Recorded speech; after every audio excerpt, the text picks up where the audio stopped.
कारण यही है कि कोयला चोरी का विरोध करने का परिणाम इसको झूठा केस में जेल भिजवाया।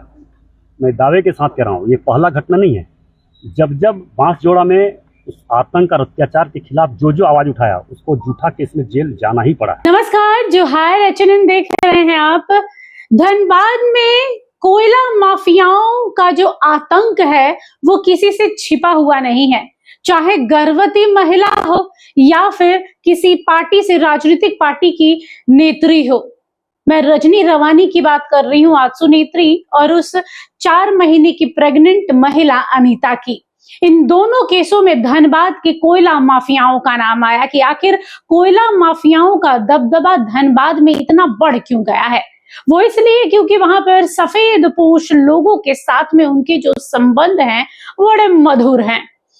आम जनता पिस रही हो वो चलेगा, लेकिन सफेद पोश लोगों के साथ में कोयला माफियाओं का जो संबंध है बड़ा मधुर, एकदम रसगुल्ले की मिठास की तरह है। इसीलिए उनका मनोबल इतना ज्यादा बढ़ जाता है, इतना ज्यादा वो उग्र होते हैं कि जब जब उनके काम के बीच में कोई आम महिला हो या खास महिला हो आती है, वो पिसती है। आजसू नेत्री रजनी रवानी सलाखों के पीछे हैं, उनके साथ में और कई लोग सलाखों के पीछे हैं। कई लोग घायल हुए। हीरालाल महतो को तो पुलिस से बचकर भागना पड़ा कि कहीं किसी और केस में ना फंसा दिया जाए। रजनी रवानी सलाखों के पीछे, उसके बाद जयराम महतो उतरे, ढुल्लू महतो उतरे, और अब आजसू के जो सुप्रीमो है सुदेश महतो, उन्होंने भी मोर्चा खोल दिया है।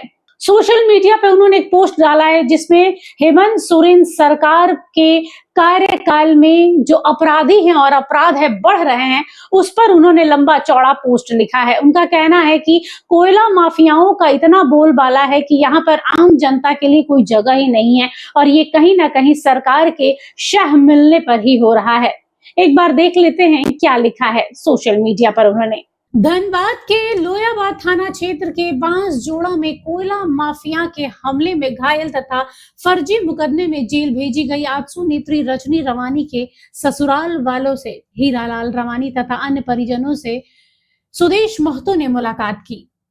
ग्रामीणों ने बताया है कि कोयला माफिया और पुलिस प्रशासन की मिलीभगत से स्थानीय रैयतों और विस्थापितों का शोषण किया जा रहा है। इन लोगों का मनोबल इतना बढ़ चुका है कि जो व्यक्ति इन लोगों का विरोध करता है उसके साथ मारपीट की जाती है और फर्जी मुकदमे में फंसाकर जेल भेजा जाता है। उन लोगों ने कहा है कि ग्रामीणों को आजसू पर ही भरोसा रह गया है।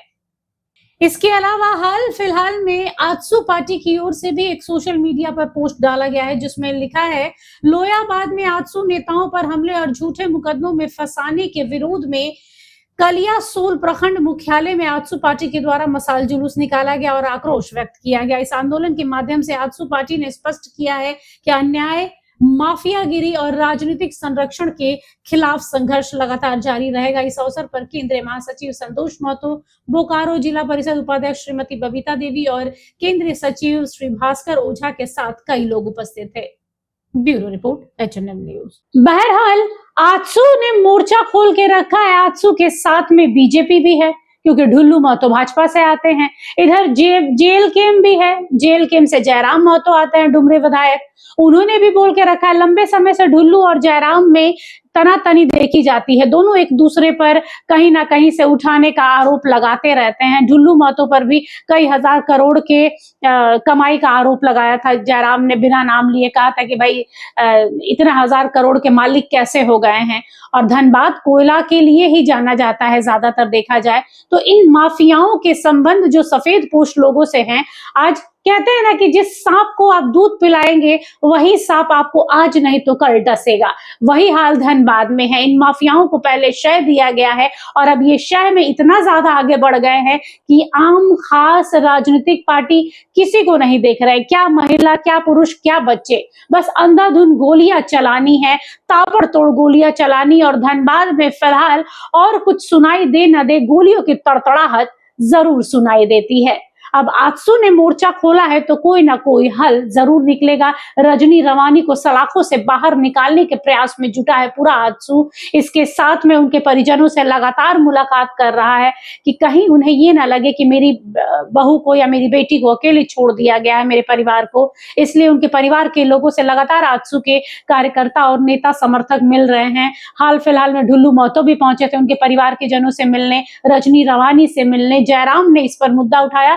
तो कह सकते हैं कोयला माफियाओं के खिलाफ जहां ढुल्लू ने मोर्चा खोला, वहां जयराम ने और अब सुदेश ने भी। फिलहाल के लिए बस इतना ही। देखते रहिए एचएनएन न्यूज़। नमस्कार। जो है